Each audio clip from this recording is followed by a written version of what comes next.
अब तो विजय से कोई भी सवाल करने से डर लगता है, क्योंकि मैं जानती हूँ कि वह मेरे सवालों का जवाब कभी सीधे तरीके से नहीं देगा। अब विजय की हर बातें तानों से ही शुरू होती है, इसीलिए मैं भी अब ज़्यादा बात नहीं करती हूँ। कम से कम बात करने की कोशिश करती हूँ। विजय हमेशा अपने दोस्तों को खाने पर बुलाता रहता है। उन शामों में वाइन का दौर चलता, हंसी मजाक और पत्नियों पर बनाए गए बेहुदा चुटकुले सुने सुनाए जाते। यूँ तो विजय को सुधा का अकेले कहीं भी आना जाना, किसी पुरुष से हंसकर बात करना पसंद ना था, लेकिन अपने दोस्तों के लिए सुधा को घंटों खाना बनाते देखना उसके अहम को संतुष्ट करता था। सुधा का आए हुए दोस्तों के हंसी मजाक को अनसुना करते हुए सिर झुकाए खाना परोसना और देर रात तक उनके जाने तक जागते रहना मित्र मंडली में विजय का सीना अहंकार से चौड़ा कर देता था। कभी तो पत्नी का दुख दर्द समझेगा, उसके साथ को दोस्तों सा पसंद करेगा, सोचकर चुपचाप विजय के अत्याचार सहती रहती सुधा। प्रतिदिन की तरह ही सोते समय आज विजय जब कुछ मिनटों के लिए एक खुशमिजाज पति में तब्दील हो गया, तो सुधा ने पूछ ही लिया, कितने लोगों का खाना बनाना है कल शाम? विनय लौट रहे हैं, कल का डिनर हमारे घर पर ही होगा उनका। विजय ने बताया। विनय का नाम सुधा के मन को उल्लसित कर गया। विजय के दोस्त संदीप का बड़ा भाई विनय सुधा का कुछ नहीं लगता था, फिर भी कुछ कुछ अपना सा लगता था उसे। विनय के नाम का जिक्र हुआ तो 3 वर्ष पूर्व के दिनों में खो गई सुधा, जब उसका विजय से विवाह हुआ था। विवाह के बाद तब विनय के लिए सुधा के मन में अलग सा स्थान बन गया था।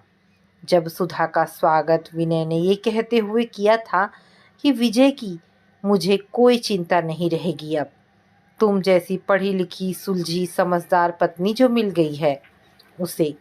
यूँ भी विनय सुदर्शन सहृदय और सुलझे व्यक्तित्व का स्वामी होने के साथ साथ प्रतिभावान भी था। संदीप जब बीएससी कर रहा था, तभी एक दुर्घटना में उसके माता पिता चल बसे थे।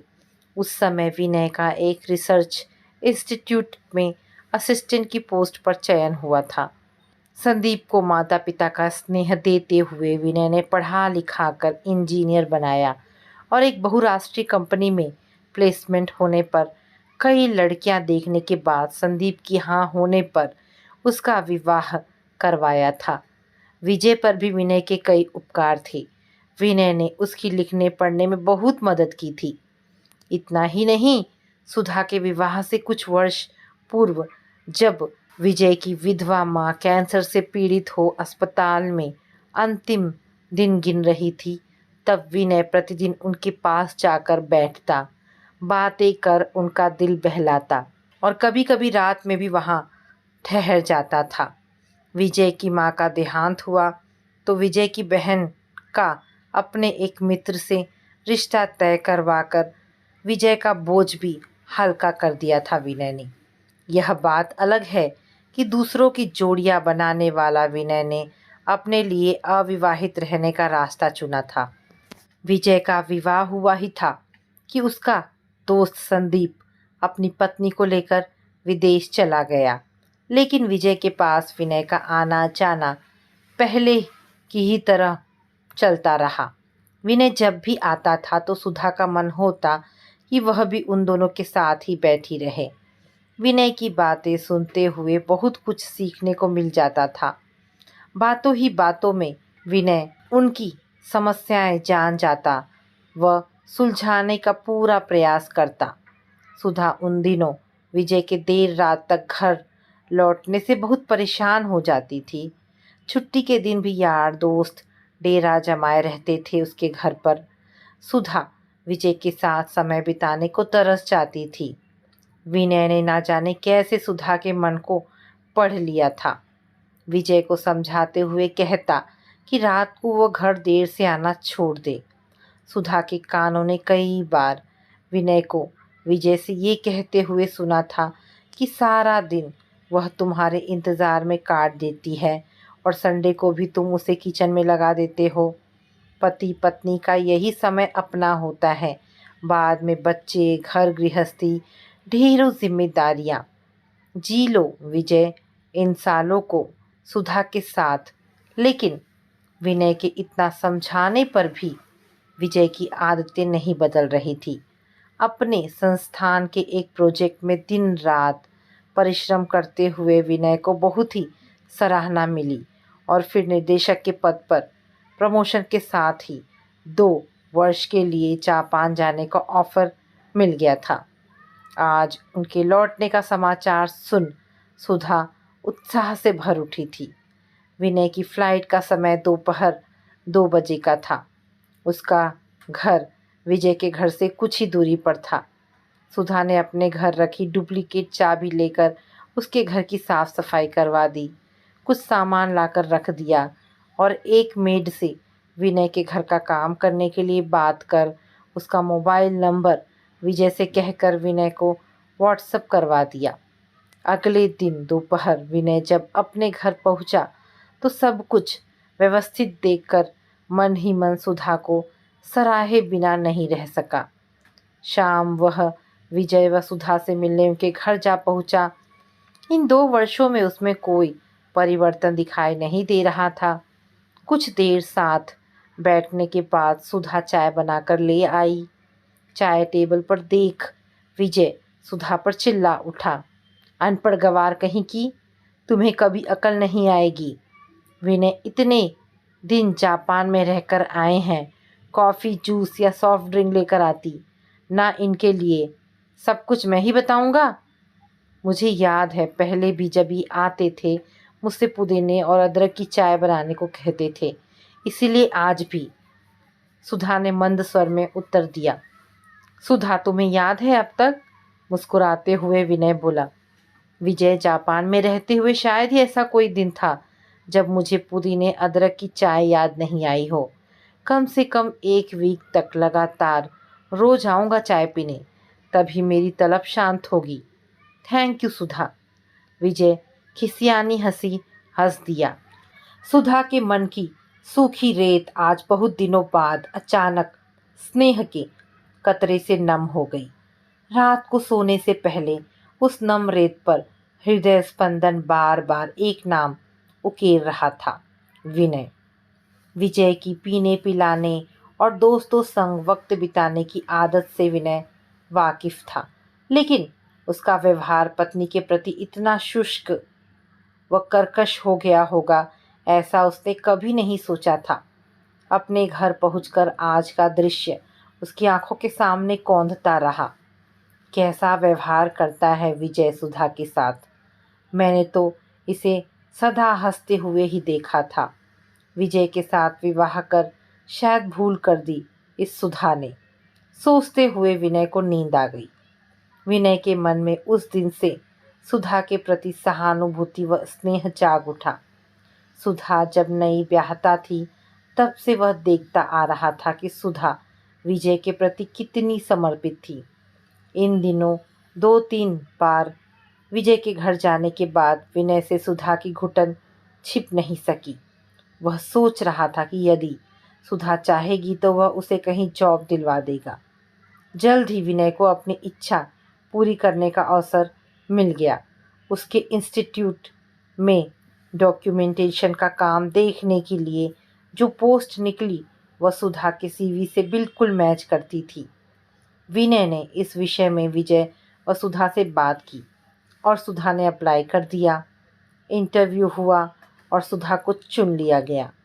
ज्वाइन करने के बाद शुरू शुरू में सुधा को थोड़ी तकलीफ़ ज़रूर हुई। सुबह सुबह घर का काम, मेट्रो पकड़ने के लिए कसरत और ऑफिस के काम की समस्या तो विनय के कारण सुलझ गई। उसने एक लैपटॉप इशू करवा दिया था सुधा के नाम। अब कोई प्रॉब्लम आती तो सुधा इंटरनेट की मदद से सुलझा लेती। कार्यालय में सुधा पूरी लगन से अपने कार्य में जुटी रहती थी। विनय प्रसन्न था कि सुधा को रिकमेंड कर उसने कोई गलती नहीं की। सुधा का लावण्य न चाहते हुए भी उसे चुपके से छू जाता था। उधर विजय के अभद्र व्यवहार से चोट खाई सुधा सोचती कि काश विजय उससे अच्छा व्यवहार करता। काश विजय के कंधे पर सिर टिकाकर अपने को भूल जाती। काश विजय उसे कभी प्यार से निहारता। विनय को धीरे धीरे ये एहसास होने लगा कि सुधा न केवल सुंदरता और तेज बुद्धि की स्वामिनी है, बल्कि उसके विचार भी बहुत सुलझे हुए हैं। विनय जैसे दार्शनिक प्रवृत्ति के व्यक्ति को उसका साथ भाने लगा था। दोनों की मानवीय संवेदनाओं व मूल्यों को लेकर अक्सर बातचीत होती रहती है। एक दिन विनय मुस्कुराते हुए बोला, पता है, जब मैंने पहली बार तुम्हें देखा था तो क्या सोचा था? क्या? सुधा की आंखों में अजीब सी जिज्ञासा थी। मैं तब खुद से कह रहा था कि अपने छोटे भाई संदीप के लिए लड़कियां ढूंढते समय मेरे जहन में जो तस्वीर थी वह हूबहू सुधा से मिलती थी। मैं गलत नहीं था। तुम में वह सब कुछ है जो एक सुघड़ गृहिणी में होनी चाहिए। सुधा ने कभी नहीं सोचा था कि विनय ऐसी बात कह सकता है। उसका मन चाह रहा था कि विनय उसके लिए कुछ और कहे, थोड़ी और प्रशंसा कर दे उसकी। कुछ देर प्रतीक्षा के बाद सुधा ने अपने मन की बात जानने के लिए उससे ही प्रश्न कर दिया, आप लड़कियों को लेकर इतनी समझ रखते हैं तो अब तक किसी को चुना क्यों नहीं अपने लिए? शादी क्यों नहीं की अब तक? मैं एक इमोशनल पर्सन हूँ, प्यार की कद्र करता हूँ, रस्म के नाम पर किसी पिंजरे में कैद नहीं होना चाहता, रिश्तों को ढोना नहीं चाहता मैं, कहकर विनय चुप हो गया। लेकिन ऐसा लग रहा था जैसे वह बहुत कुछ कहना चाहता है। पुरुष कब होता है किसी पिंजरे में कैद?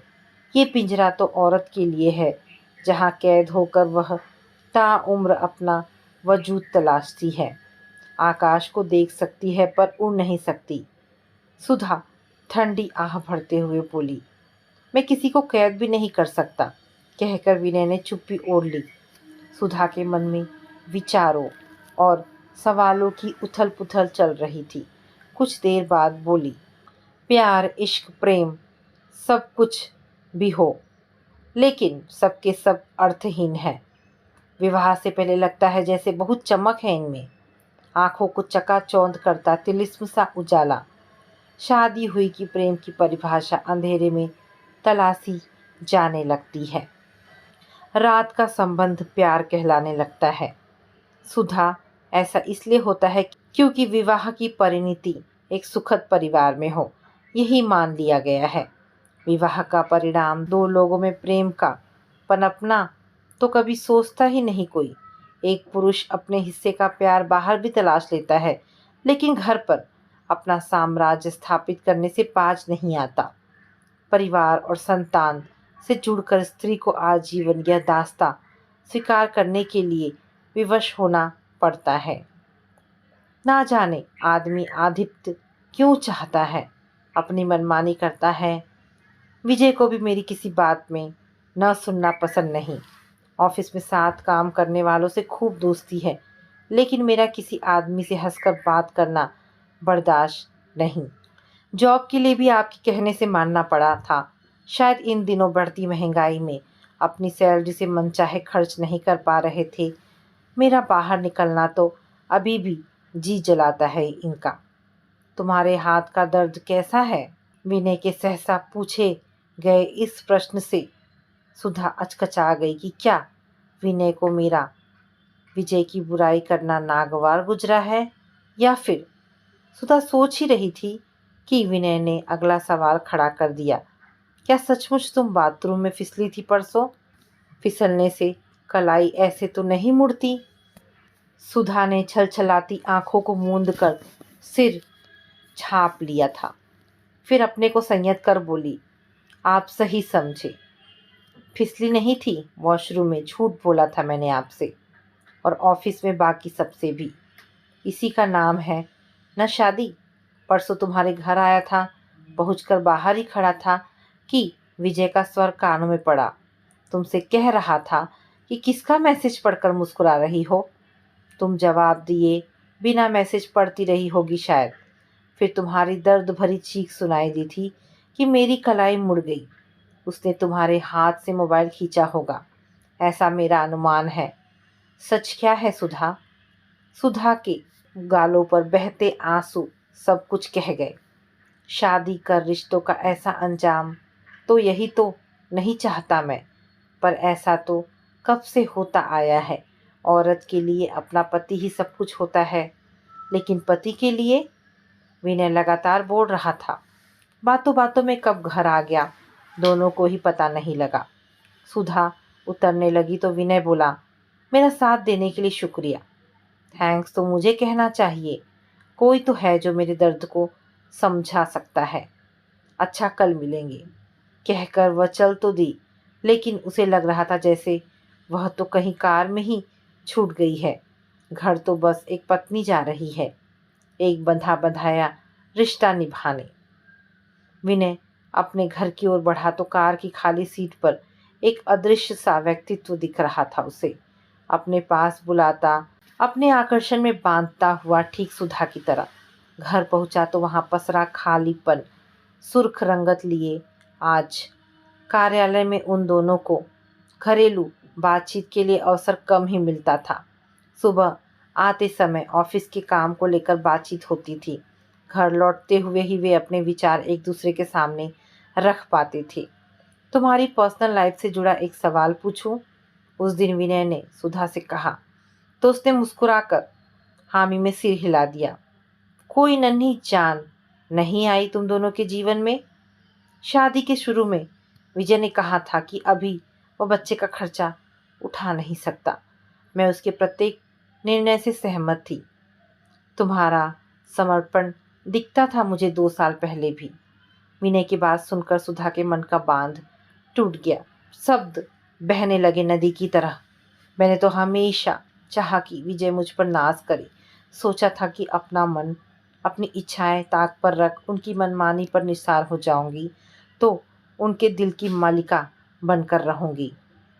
छन्न से दिल के टूटने की आवाज़ सब स्पष्ट सुनाई जब एक दिन अपने किसी दोस्त और उसकी पत्नी के सामने इनको मेरे लिए ये कहते पाया कि इसका अपना दिमाग तो है ही नहीं, जैसा मैं कहूँ कर लेती है।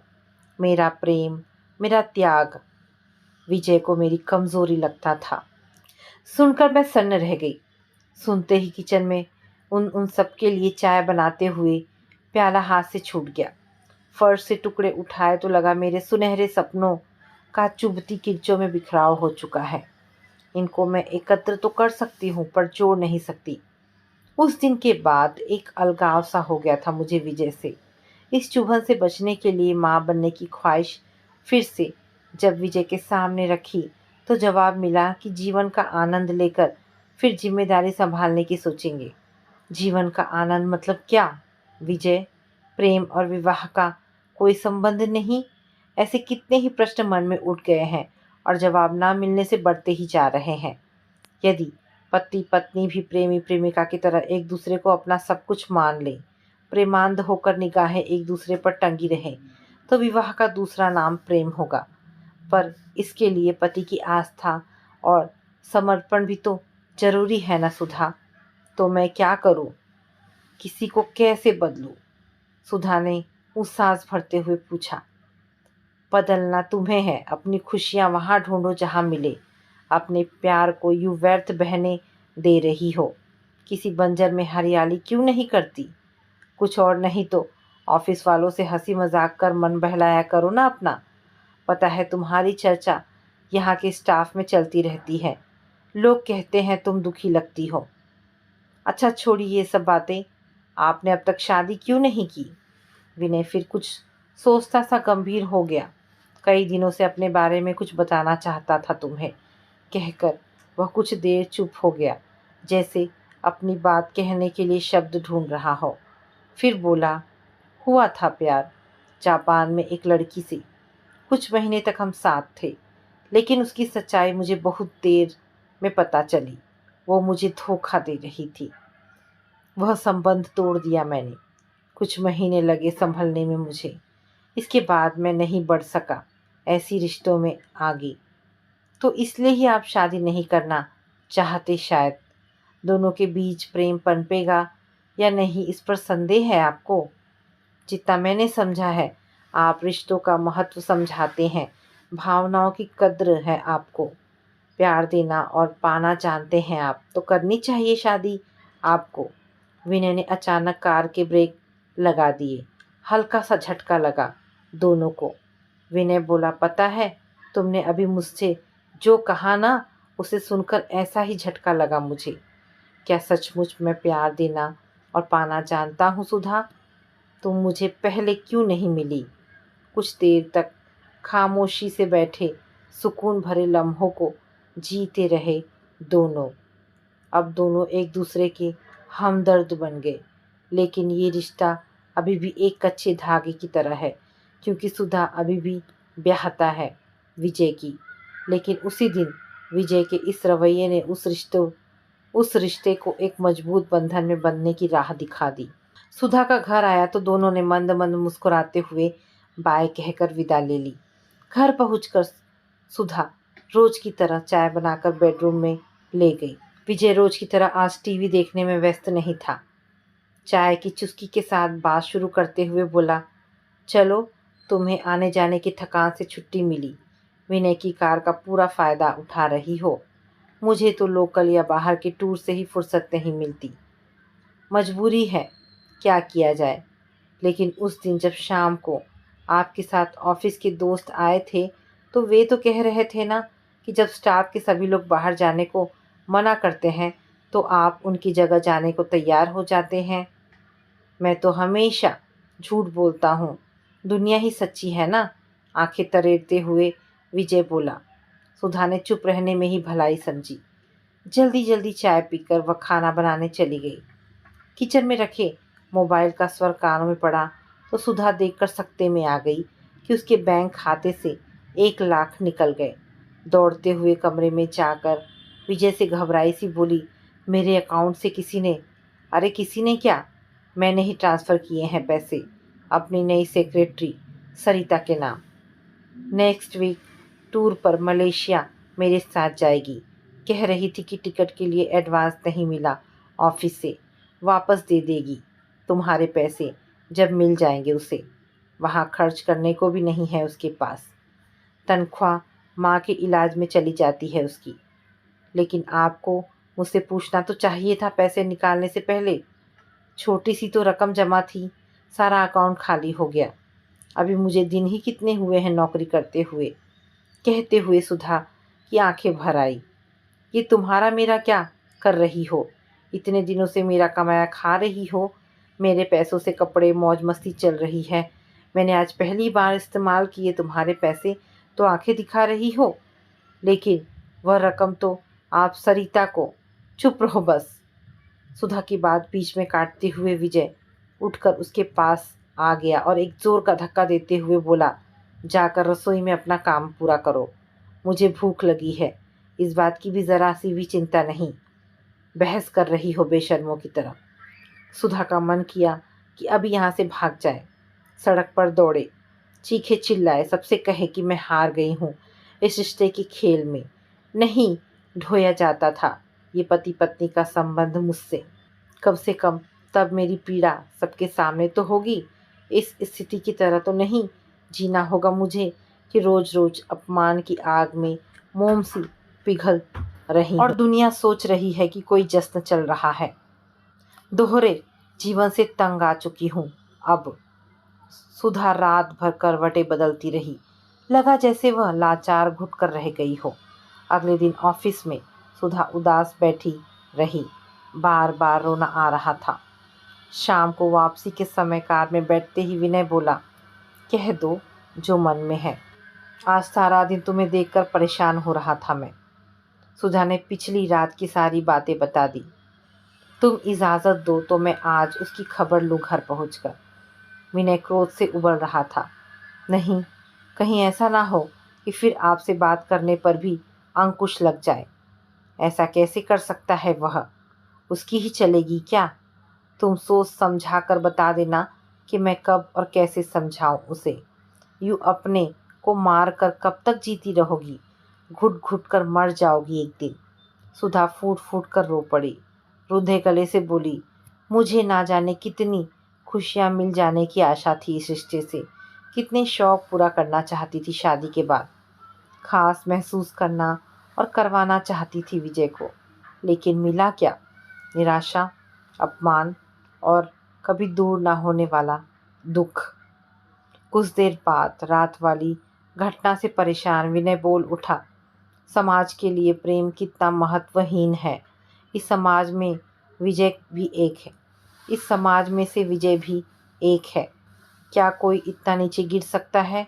देखो, मैंने तुम्हें दुखी कर दिया। आज कहीं रुककर कॉफ़ी पियेंगे।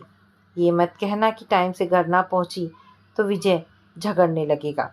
पहुंचने पर कुछ कहे तो मुझे फ़ोन कर देना। डरना नहीं, अब मैं हूं ना। सुधा का चेहरा एक बच्चे सा खिल उठा। कॉफ़ी पीते हुए एक सुखद शांति दोनों के बीच तैरती रही। एक सुहाना एहसास दोनों को सहलाता रहा कि रिश्तों से परे वे एक दूसरे से जुड़ रहे हैं। सुधा का खिलखिलाता चेहरा अचानक फीका पड़ गया। क्या हुआ? तुम ठीक तो हो? मैं ठीक हूँ, लेकिन मैं हैरान हूँ। मैं तंग आ चुकी हूँ विजय के साथ। मैं जितना दबती जा रही हूँ, उतना ही विजय मुझे दबाते जा रहा है। मैं अकेली ही रिश्ते का बोझ ढो रही हूँ। मैं अब थक चुकी हूँ। अब मुझसे सहा नहीं जाता। कुछ देर शांत रहकर सुधा कहने लगी, मैंने कतई नहीं सोचा था कि विजय ऐसा निकलेगा। मैं अब मर मर कर नहीं जीऊँगी। मैंने अब फैसला कर लिया है कि मैं अब विजय के अत्याचार नहीं सहूँगी। मैं अब इस रिश्ते को ही ख़त्म कर दूँगी। विजय को बहुत समझाया था मैंने, अपने मद में मस्त। अब तो वह कुछ सुनना ही नहीं चाहता। हाँ, मैं कानूनन अलग होना चाहती हूँ उससे। तुम उससे रिश्ता तोड़ना चाहती हो तो तुम्हें मैं नहीं रोकूंगा। मैं तुम्हारे साथ हूँ, घबराना नहीं। विनय ने कहा तो सुधा का चेहरा खिल उठा। दिन बीतते गए।